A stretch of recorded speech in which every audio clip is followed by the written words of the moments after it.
स्वागत है दोस्तों छत्तीसगढ़ न्यूज अपडेट में। तो इस समय की बड़ी खबर सामने आई है।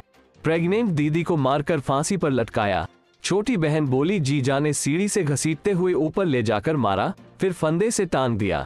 छत्तीसगढ़ के भिलाई के अयप्पा नगर निवासी शादीशुदा युवती की लाश ससुराल में फांसी से लटकती मिली है। मृतक झलक गोरले 21 वर्ष बीकॉम फाइनल ईयर की स्टूडेंट भी थी। परिजनों ने आरोप लगाया है कि उसका पति देवेंद्र उर्फ रिंकू बसोड़ उसे बेरहमी से पिटाई करता था। वे पति पत्नी को समझाने उसके घर गए तो उसने युवती को मारकर फांसी पर टांग दिया, जबकि लड़के पक्ष का कहना है कि लड़की का दूसरे लड़के से अफेयर था। मना करने पर उसने फांसी लगाकर खुदकुशी कर ली।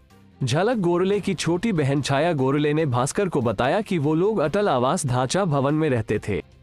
उसकी बड़ी बहन की शादी 1 फरवरी 2023 को अयप्पा नगर निवासी देवेंद्र बसोड़ के साथ पूरे रीति रिवाज के साथ हुई थी। शादी के कुछ दिन बाद से देवेंद्र झलक से झगड़ा करने लगा था।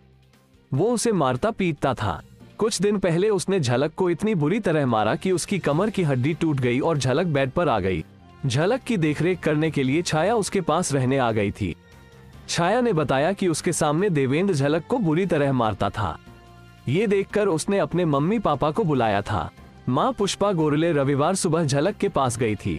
सुबह 11:15 बजे के करीब अचानक देवेंद्र पीछे के दरवाजे से आया और उसने झलक के कमरे का दरवाजा बंद किया, उसे फांसी पर लटकाया और भाग गया।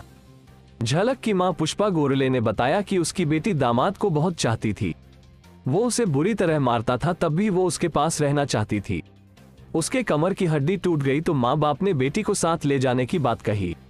इसके बाद भी झलक उनके साथ नहीं गई।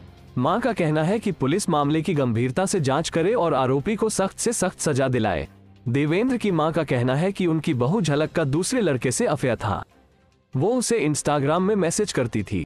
देवेंद्र ने जब उसे पकड़ लिया तो दोनों के बीच झगड़ा हुआ। उसी समय उसने झलक को मारा था, लेकिन रोज मारने वाली बात गलत है। रविवार को झलक की मां को बुलाया गया था। झलक और उसकी मां साथ में बैठे थे। जब उसकी हकीकत बताई गई तो उसकी मां ने ही कहा कि ऐसी बेटी को मर जाना चाहिए। इसके बाद झलक उठकर अपने कमरे में चली गई और फांसी लगा ली। उनके द्वारा हत्या का आरोप पूरी तरह से गलत है। घटना के बाद स्मृति नगर थाने की पुलिस और तहसीलदार शंकरा मेडिकल कॉलेज अस्पताल पहुंचे। उन्होंने लड़का और लड़की पक्ष के लोगों का बयान दर्ज किया।